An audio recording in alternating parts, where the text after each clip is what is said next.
Our next speaker is going to be Jaylynne Tulley from Gilmanton, New Hampshire.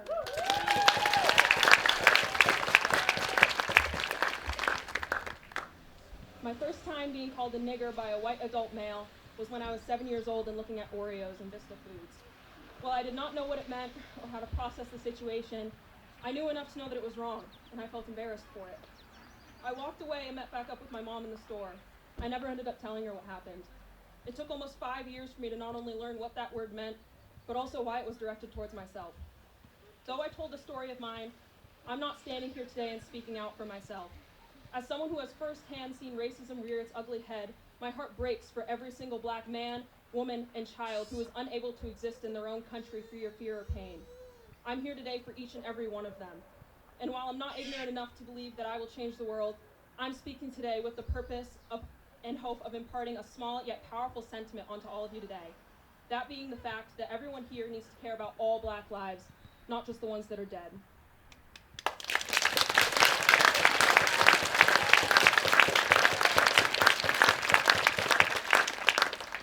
Violent police deaths and racially motivated killings of black citizens are the very tragic end result of an inherently racist, unequal, and oppressive system. However, violence against black people does not start with death. It manifests and begins long before that.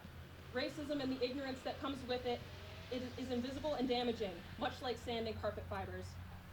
It starts with a young child being called a slur at the store. It starts with black children disciplined at a higher rate than their white peers. It progresses to starting to hear your white classmates use racial slurs. It's getting followed through aisles and asked to show your receipt at Walmart. It's getting called an angry black girl or man for expressing your emotions. It's having your Black Lives Matter signs ripped from the ground by ignorant neighbors. It's being the only person of your race in the room almost all the time. It's being called smart or pretty for a black girl, as if those are even compliments. It's the fact that on average, a white felon is more likely to get a job over a black man with no criminal record. It's people crossing to the other side of the street and clutching their belongings whenever they see you. And finally, it's black Americans having an intrinsic and inherent fear of police and law enforcement. The same system that convinced us that black issues begin and end with black death is the same system that is trying to convince us that George Floyd's death began and ended with him dying. But that's just not the case. George Floyd's death began with the police being called over a counterfeit $20 bill. George Floyd's death continued as he was beaten in the back of a police cruiser after peacefully cooperating with officers.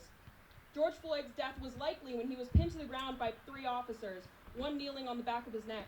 George Floyd's death was inevitable when in his last moments of life, he cried out for his mother, who had passed away 2 years prior.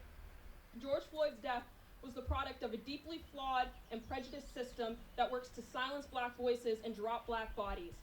However, his ability to fall victim to the same system responsible for his death has not declined. It was again brought to light when the original autopsy claimed he did not die from asphyxiation. It was the report that came out saying that he had drugs in his system. It was all 4 officers involved originally receiving paid leave.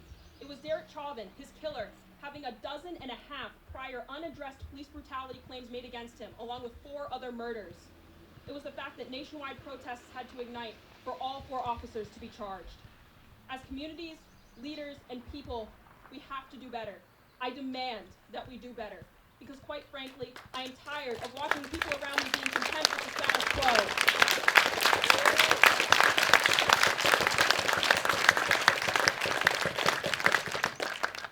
Abhorrently exhausting having to open up my phone and see, watch, or read about another easily preventable death of an innocent black man. And while some days and some people make it really hard to think that it could ever get better, I have to force myself to realize that it will, and it can, because we all have the ability to make it better. On a macro scale, continue to hold marches, continue to sign petitions, and for the love of Pete, continue to call, email, and pester the shit out of our senators, House members, and other leaders of this country.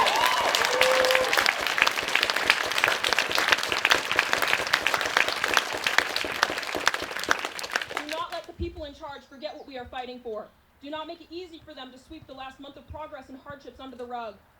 On a micro level, We must commit time, comfortability, and effort to not only the betterment of our communities, but to the betterment of ourselves. Interject in conversations when you hear a peer use a racial slur or objectively harmful language. Support and promote Black-owned businesses. Educate your friends on the injustices happening not only here in our towns, but all over the world. Having the uncomfortable, tedious, and frustrating conversations with your family members. Do not allow Black Lives Matter to be an afterthought to yourself or to anyone around you. And finally, and possibly most importantly, if you are 18 by Tuesday, November 3rd of this year, I am asking each and everyone here to make your voice heard at the ballot boxes.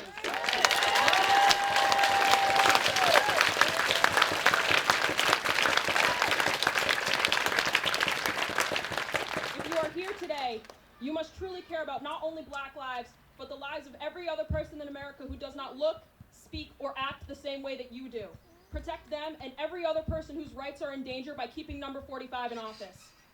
Before I wrap up today, I would just like to say that I'm almost positive everyone here today is in part because of George Floyd. However, your sights on a better America cannot fall short.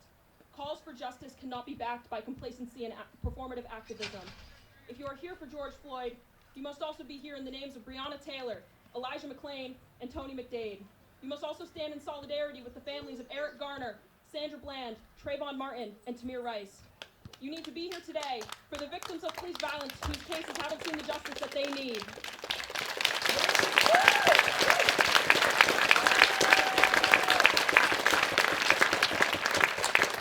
You need to be here today for the victims of police violence whose deaths weren't filmed, whose names were never a hashtag, or whose stories never hit mainstream news. If you are here today, you need to care more about the Black lives whose names will never be a trend. But if there is any piece of information you need to leave here today with, it's the fact that you need to care more about all Black lives and not just the ones that are dead. Thank you so much, everyone, for coming out to support Taylor and the Black